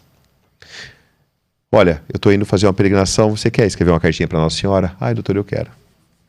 Eu só peço uma coisa, precisa ser escrito à mão. Tem que ser escrito à mão, tem que ter o sentimento, a poesia. Elas escrevem, eu não leio, elas fecham. É para Nossa Senhora, né? E eu levo na minha mochila, chego na Basílica de Nossa Senhora, na Sala dos Milagres, faço uma oração e entrego as cartas. Em 2019 eram 6 cartas, em 2021 eram 15 cartas, em 2024 foram 300 cartas, e mais 12 pacientes tratados de câncer de mama, num caminho chamado Caminhos de Cura. A mesma peregrinação, porém, de 100 quilômetros, mais curta, 4 dias, só que daí com uma equipe de apoio, com um carro de apoio, elas não levam as mochilas. Claro. Uma festa. É. E nós caminhamos com mais... Eu convido amigos muito queridos, mastologistas, professores, que vão comigo, mais a minha equipe do Flor Azul, que é um grupo de pesquisa que eu tenho com educador físico, nutricionista, e as pacientes. A Regina vai também? Essa lá não foi. A Regina já peregrinou comigo, só nós dois. Só nós dois. Essa não. Essas são os médicos, os profissionais e as pacientes. E o mais interessante, a gente acha que nós estamos indo para cuidar delas, né? Não isso. Elas cuidam da gente. Se você olhar as fotos, os médicos chorando e elas abraçando, fica até emocionado. Inverte o papel. É porque nessa vida, a gente acha que a gente faz o bem para as pessoas. Mas muitas vezes você está buscando o bem para você. Eu acho que quando eu vou peregrinar com pacientes, a ideia é linda, eu vou fazer bem para os pacientes, eu acho que eu estou fazendo para mim. Sabe que outro dia o padre estava na homilia? Ele falou um negócio que eu achei muito interessante. Você já viu um sacerdote, quando ele mergulha na água benta e joga nas pessoas? Sim. Como é que ele sai? Como é que ele fica todo encharcado? Que lindo. Aí ele falou o seguinte, todo bem que a gente faz para alguém é a mesma coisa quando a gente joga água benta. Quem faz o bem acaba saindo até mais encharcado daquele bem do que quem recebe. Nossa, ou seja, o bem sempre recai sobre a pessoa. Lindíssimo. Né? Fazer o bem, desejar bem, querer o bem das pessoas. E como isso retorna pra gente, sempre. Essa, na verdade, é uma base científica dentro da medicina do estilo de vida, chamada relacionamentos saudáveis, que é buscar o bem com as pessoas que querem o seu bem. Então, existe uma base dentro da medicina que fala que andar com pessoas boas te faz viver mais. Andar com pessoas boas te faz viver mais. O que são pessoas boas? São as pessoas que têm a sua vibração. Né? Então, às vezes, você que tem uma vibração boa não é bom para outra pessoa. Então, hoje, a minha sugestão como médico, como peregrino é caminhe com pessoas que têm a sua vibração. Não deseje mal para as pessoas que não têm. Só fique longe delas, deixa com que elas prossigam o caminho delas. Ande com as pessoas que te fazem bem. Você é recíproco e vocês vão viver mais. Então, a medicina do estilo de vida trabalha muito nessa linha. Quando a gente fala em vibração, daí nós vamos sair um pouquinho da medicina clássica científica e falar em outras linhas de estudos em saúde. Existem profissionais que estudam vibração e chegaram à conclusão que a vibração em 432 Hz é a vibração da cura, que é a mesma vibração da felicidade. Então, quem estuda as vibrações fala que ser feliz te ajuda a viver mais, porque a vibração da felicidade é a vibração da cura. Então, ser feliz é uma grande oportunidade que você tem de adoecer menos, de viver mais, convivendo com pessoas boas. Não tem como dar errado. E existem muitas músicas em 432 Hz. Se você abrir o Spotify, você vai conseguir ouvir músicas em 432 Hz. E por incrível que pareça, te traz uma paz do tamanho do mundo. Você começa a escutar, não tem voz, né? É só um som. E você fica assim, começa a escutar, daqui a pouco você... Parece que vai tirando aquele cansaço e trazendo a energia da cura, que é a energia da felicidade. Eu gosto muito daquele estudo de um cientista aí que está pesquisador, que ele botou aqueles negocinhos redondos que você congela, né? Aí botou água e um som assim lindo, de uma música linda tocando, outro também com palavras de amor sendo ditas, outra com um discurso do Hitler, o som e aquele... Aí ele fecha e bota no congelador. Depois, quando foi ver, os que tinham palavras de amor sendo ditas, formava na água uns desenhos assim meio arredondados, lindos. O do discurso do Hitler era um negócio assim todo espinhento, a água congelada. Então você fala assim, como isso é importante, né? As palavras que você diz, o que você ouve, tudo isso. A gentileza. Cada ano que eu vou para a peregrinação, eu trago 3 palavras que eu tento trazer para minha vida, né? E é dificílimo, né? Porque nós somos, lá do começo, nós somos pecadores, né? A gente não consegue. Mas eu tenho 3 palavras que eu tenho trabalhado. Gentileza, humildade e paciência. Paciência. O mais difícil é a paciência. A paciência. Quando eu falo da gentileza, não é a gentileza para os outros, é para comigo. Porque a gente consegue ser gentil com as pessoas, mas nem sempre você é gentil com a sua família. Nem sempre você é gentil com você. Vocês já perceberam que a gente briga em família porque a gente esquece que em família você pode ser gentil, mas com os seus amigos e com as pessoas que você nem conhece, você preza a gentileza como um ato de cidadania, mas quando você entra na sua casa, talvez, às vezes você esquece disso. Porque você se permite tanto, você tem tanta intimidade que você acha que você não precisa ser gentil. E quando você não é gentil com a sua família, você não é gentil nem com você. Então essa gentileza que eu busco é a gentileza própria. É, essa gentileza própria. Engraçado que outro dia eu tava prestando atenção nisso. Outro dia eu tava penteando meu cabelo e falei assim, ai, mas que cabelo fino, não dá jeito, e não dá... Aí eu parei, olhei no espelho e falei assim, por que eu tô reclamando? Eu tô com cabelo na cabeça. É isso. Eu juro, eu parei e falei assim, por que eu tô fazendo isso? Não, eu falei, obrigada, senhor, porque eu tenho cabelo. Juro que eu parei e fiz essa reflexão. Porque às vezes a gente é muito duro com a gente mesmo. É muito duro. Né? A gente só põe defeito. Ah, tá ruim, tá sobrando aqui, tá faltando ali, tá não sei o quê. Aí fica naquela coisa e reclamando. Falta gentileza com a gente mesmo. Eu convivo com muitas mulheres que perdem o cabelo. E que é bastante difícil E olha, uma mulher. é assim, se existe uma frase que as pessoas precisam pensar demais para falar, ela devia ser abolida dos comentários médicos, é que cabelo cresce. Porque quando você vira para uma paciente que perdeu o cabelo por quimioterapia e está desesperada, e você vira e desdenha ali falando, mas cabelo cresce, calma, ele vai crescer. Você não está desdenhando, não é a sua intenção, mas você está querendo solucionar um problema gravíssimo com uma frase absolutamente fútil. É que não vai funcionar para a pessoa, né? Porque ela não quis raspar o cabelo caiu. Então, quando você vê mulheres que perderam o cabelo e que você trabalha com calma e começa a crescer, chega no que você falou. Puxa vida, eu vou reclamar do meu, eu tenho. Nossa, eu tenho tanto. E para mulher perder o cabelo é algo muito difícil. Eu vi minha mãe perder o cabelo, né? Minha mãe teve câncer de mama, mas ela ficou bem a vida inteira, não morreu disso. Mas eu vi, aí eu levei ela ao salão, falei, mãe, eu vou cortar o meu cabelo também. Pô. Eu raspo o meu, tá tranquilo. Raspo tranquilo, ela não deixou eu raspar, mas rasparia tranquilamente. Que lindo, sim. Tranquilamente.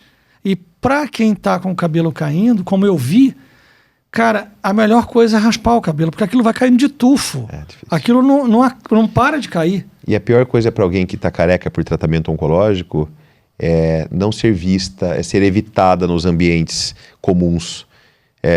Ela perceber que as pessoas estão olhando para ela com dó ou com curiosidade, evitam perguntar, evitam passar perto. Ela começa a ser discriminada por ser uma paciente oncológica. Não que você discrimina, mas você tem medo de estar perto, você tem medo de passar por o que ela está passando. Então é muito complicado. A gente precisa entender que as pacientes oncológicas convivem conosco e a gente precisa aceitá-las dessa maneira. Então a careca é algo extremamente difícil de ser interpretado. E não tem nenhum remédio que possa tratar que não caia o cabelo? Tem uma touca, né, que congela. Existem 2 possibilidades.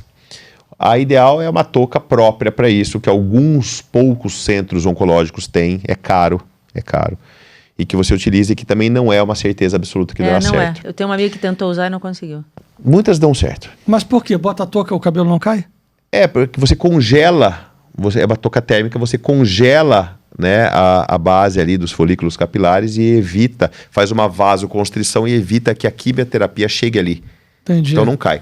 E existe uma touca praticamente caseira que funciona, eu tenho pacientes que utilizaram, funcionam com você, mas a logística é complicada, porque você tem que cuidar de gelo seco, alugar a touca, tem que levar um bag com gelo seco para dentro do setor oncológico, alguém tem que te ajudar. Mas eu tenho pacientes que conseguiram. Mas é o mesmo esquema de congelar. Mesmo esquema, não, congelar. Mas por que tem que levar para dentro do centro? Porque você tem que usar durante a infusão da químio.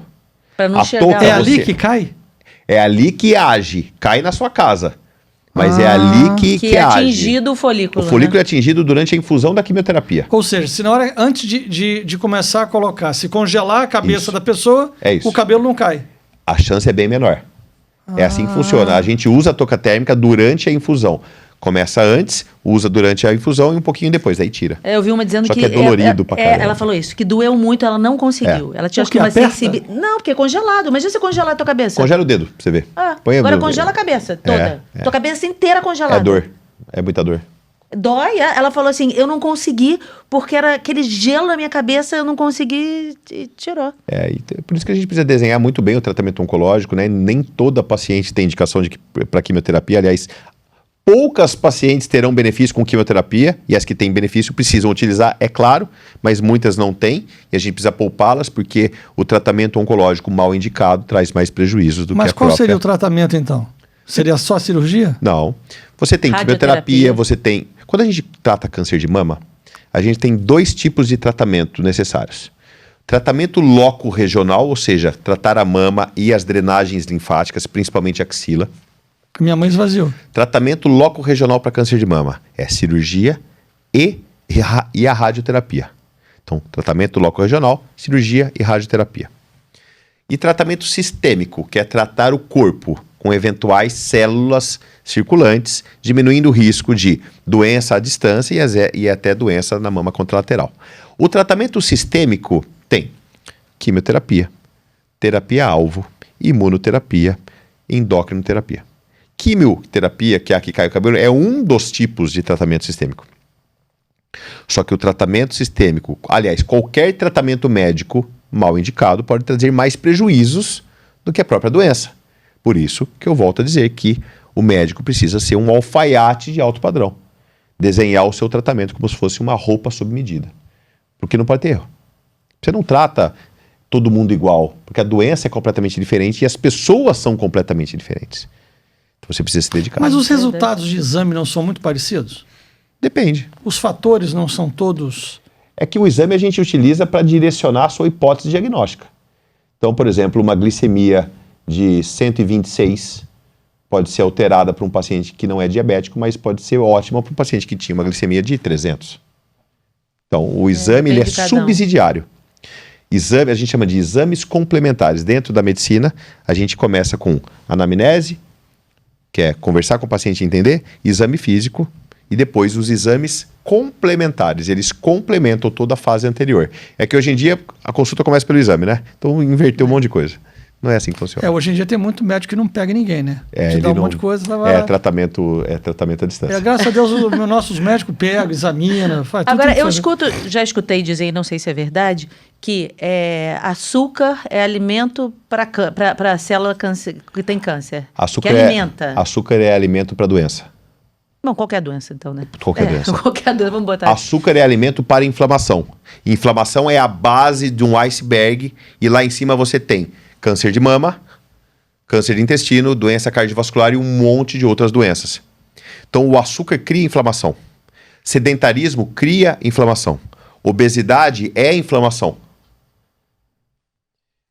Carnes processadas, presunto, peito de peru, mortadela, criam inflamação. Você está entendendo que o estilo de vida cria inflamação e a inflamação determina o câncer. É por isso que o número de casos oncológicos tem crescido. Entendi. Porque nós estamos criando inflamação. Qual é o órgão que mais sofre com a inflamação? O intestino. O intestino é a base mais inteligente do nosso corpo. Quando você inicia um quadro inflamatório, você torna o seu intestino inflamado. O intestino inflamado faz com que você deixe de absorver coisas boas, comece a absorver coisas ruins. Nas mulheres, existe o que a gente chama de estroboloma, que é um sistema intestinal que cuida da reabsorção do estrogênio, do hormônio feminino.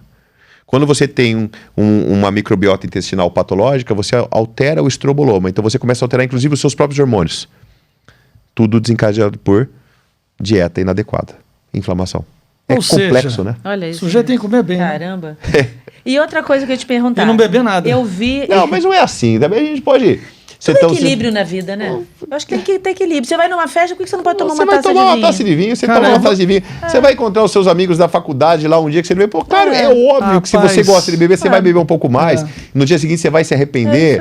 Vai ter aquela ressaca. Porque o homem, quando bebe no dia anterior, é fácil a gente parar de beber. Porque a gente começa a ter ressaca que você fala, gente, não é possível. Eu tô péssimo hoje. Hoje eu não aguento não mais. Aguenta. Será que é aquilo que eu comi, né? Não é aquilo que você bebeu. Foi a bebida. É. Agora, eu bebo zero, você tá entendendo? Ele não bebe. Eu sou atleta, pouco então também. é muito difícil. Atleta não bebe, entendeu? Olha o atleta. Eu também ouvi dizer, é bom que você vai dizer se isso é verdade ou não, dizer, mas né? que a mamografia não seria mais prescrita anualmente para mulher. Não. Isso é verdade ou isso é mentira? É a maior fake news que que bom. Então existe. vamos desmistificar. Tem que fazer todo ano. Mamografia e ultra da mama. Calma. Vamos lá para eu saber se eu tô fazendo direitinho. Tem ultra da mama?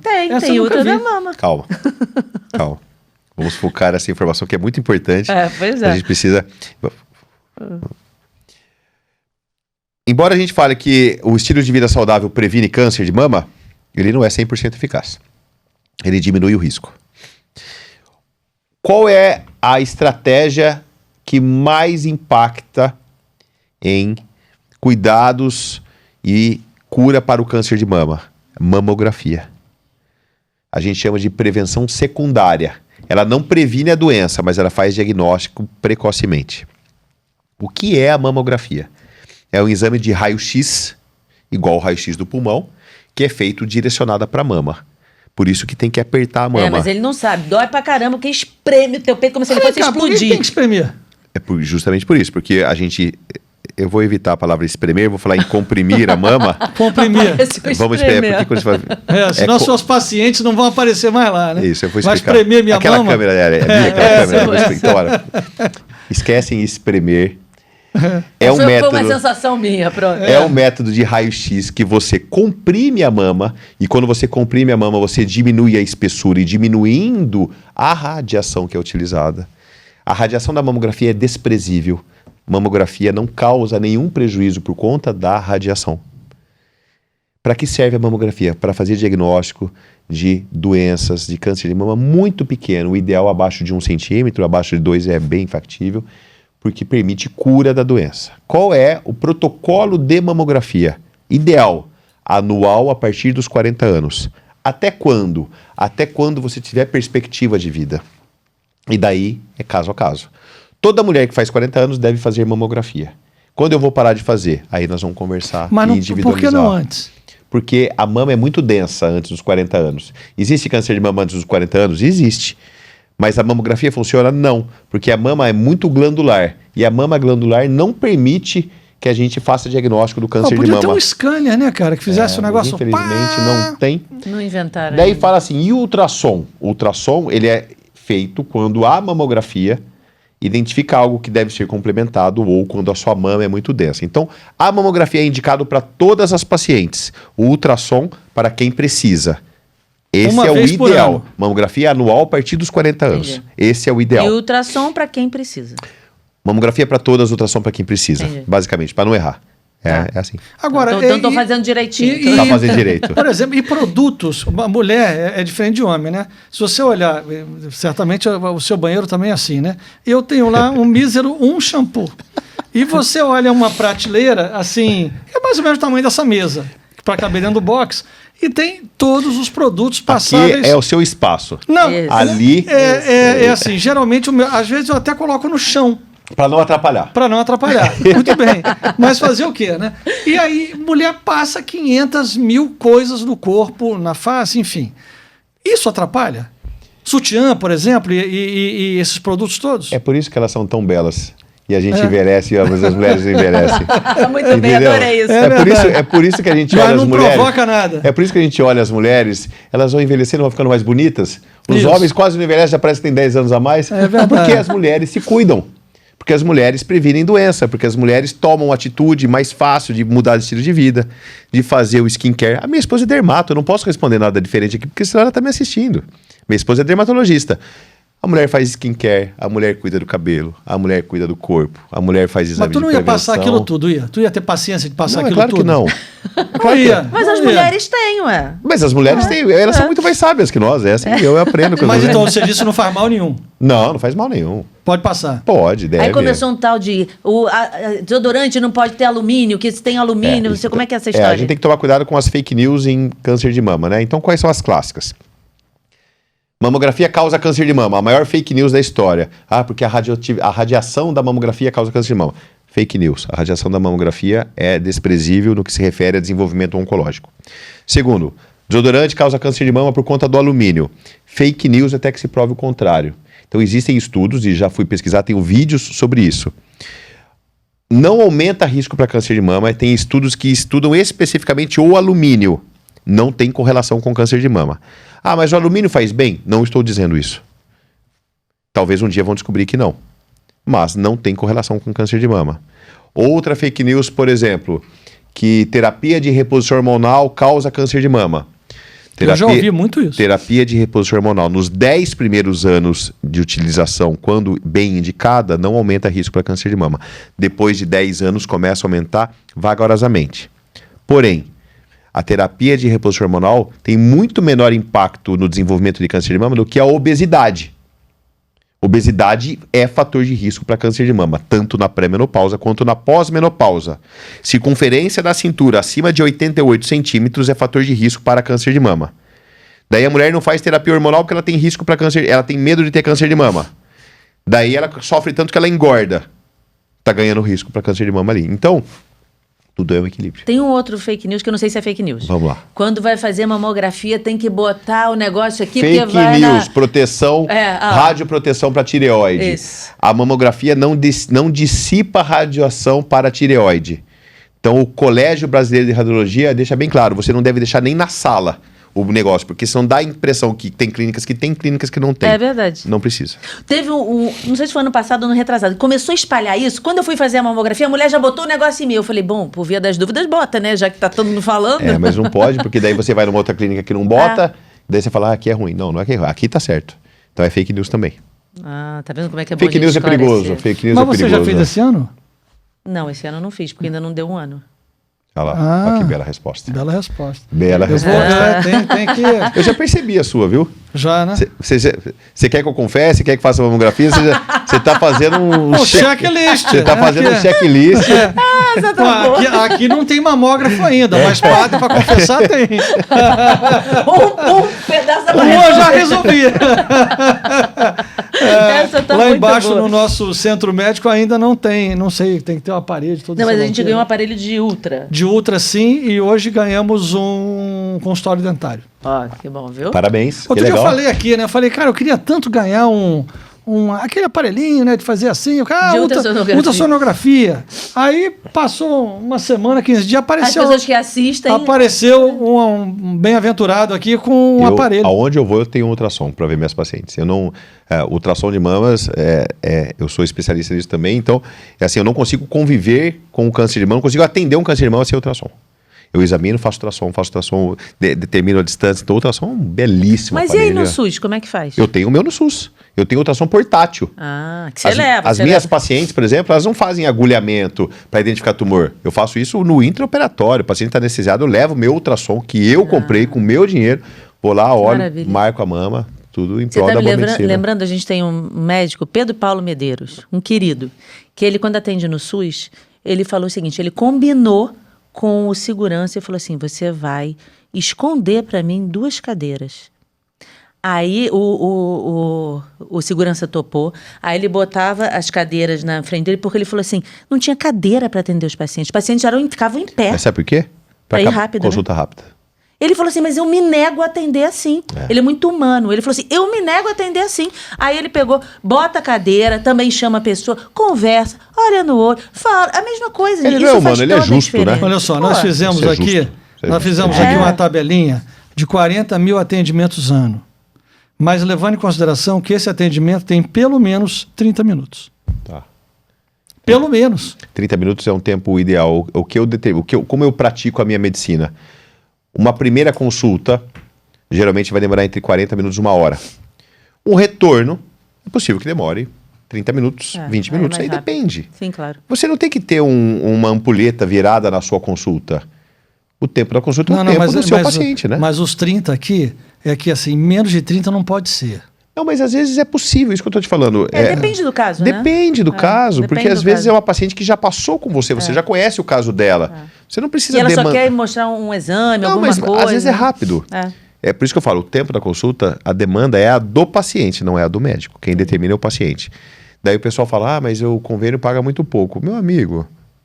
A pena que você tá longe, senão você podia também fazer parte do time aí, né? Bom, quem sabe uma vez por tempo eu não venho aqui ver os casos de Pô, câncer. eu tenho um maior prazer. Vai fazer fila na tua O porta. Rio de Janeiro tem excelentes mastologistas, sou amigo tudo de bem, muitos, ok. mas quem sabe...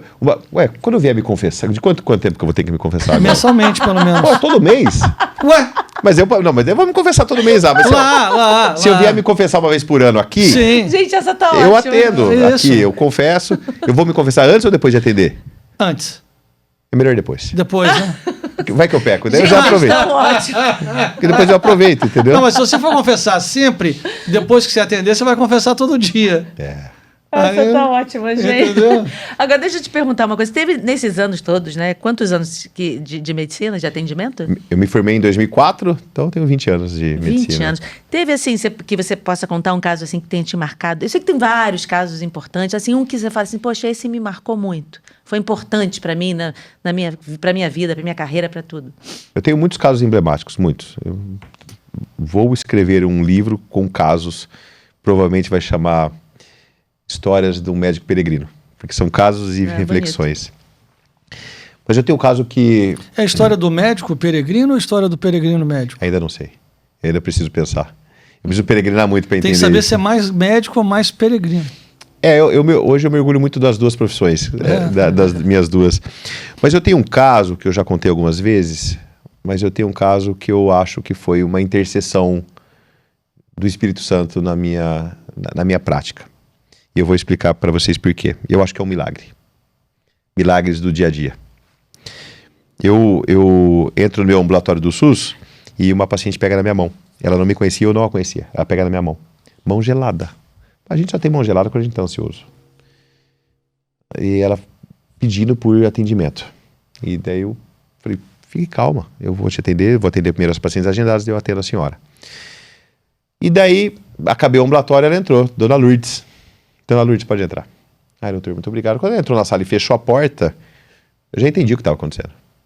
Cheiro de podridão.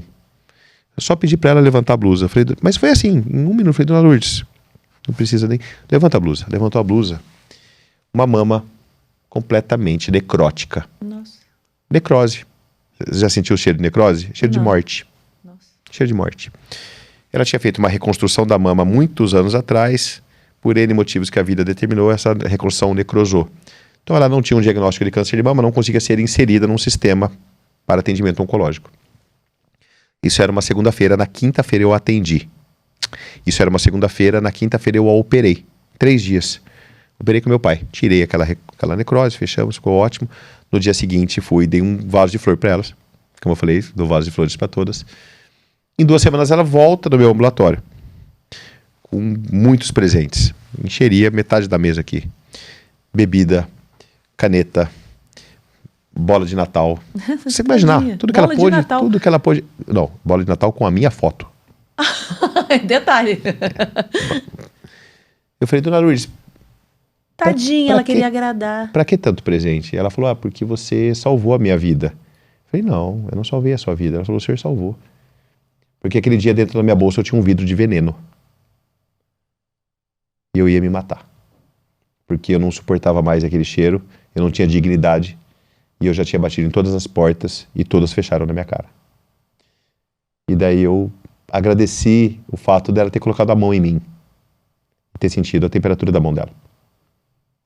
E eu fiquei muito, muito, muito reflexivo sobre quantas pacientes eu não abri a porta.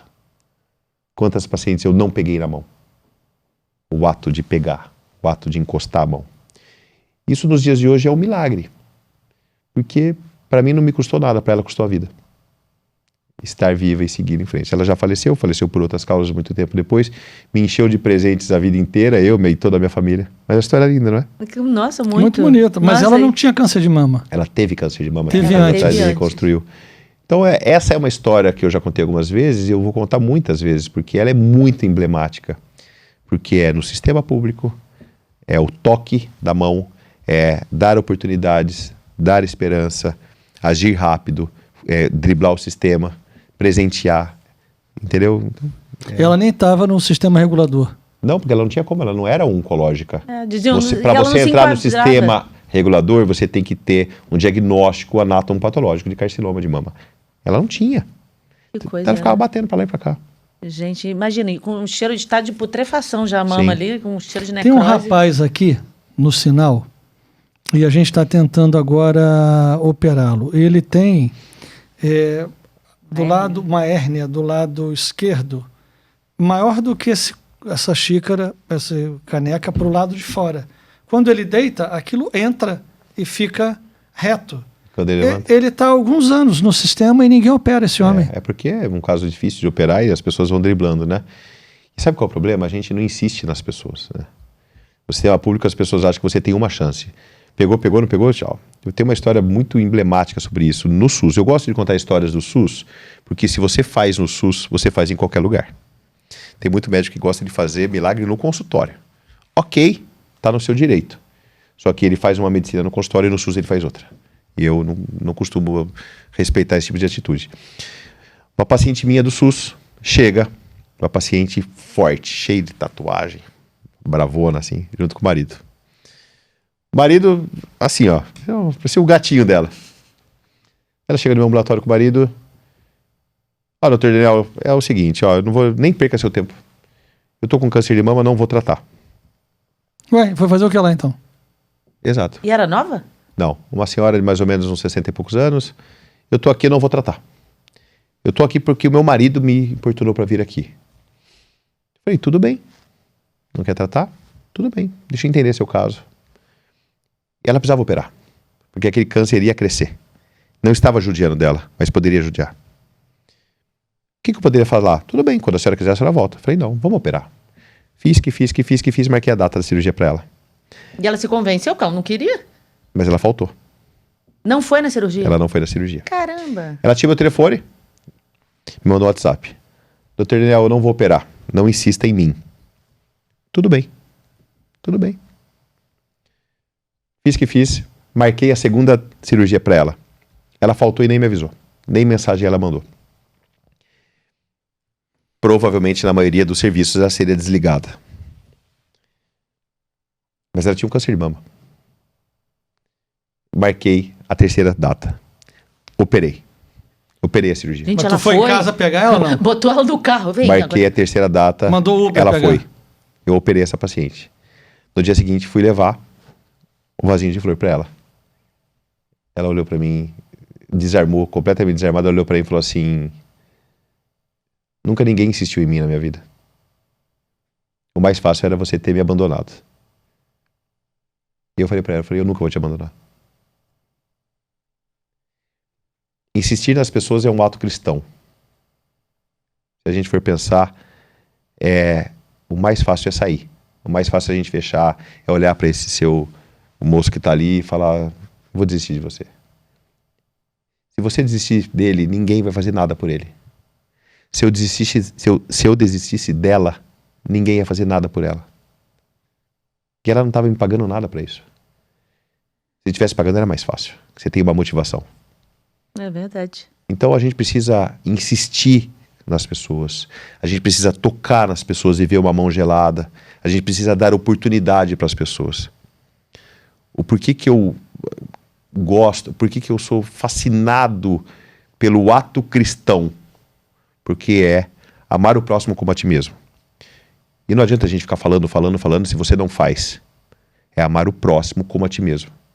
Se eu me amo, eu cuido bem de mim, e eu me amo, eu cuido bem de mim, eu vou cuidar do próximo.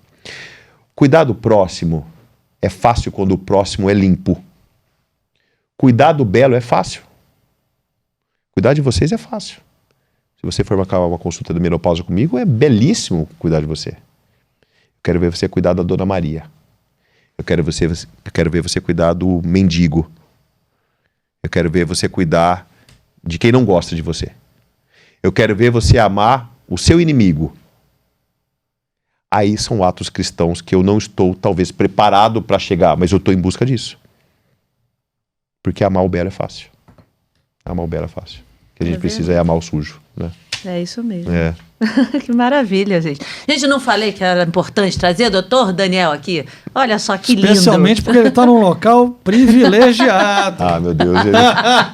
já tá preparado? Não, eu não vou desistir de você. Não. Puxa, rapaz. é isso que eu precisava escutar. Eu não vou desistir de você. Eu não sou médico, mas eu vou insistir até você se confessar. Ih, Eu posso falar uma coisa pra você? Pode. Eu precisava ouvir isso. Então pronto. Eu acho não que eu vou... tinha que vir aqui pra escutar isso que você me falou. Exatamente. Eu não vou desistir. Ok? Tá certo? Não desista de mim. Tá bom. Vamos ao confessionário. Não desista de mim. Preparar o coração para o momento dessa cirurgia. É, não desista de mim, isso é. Aí. Muito bom.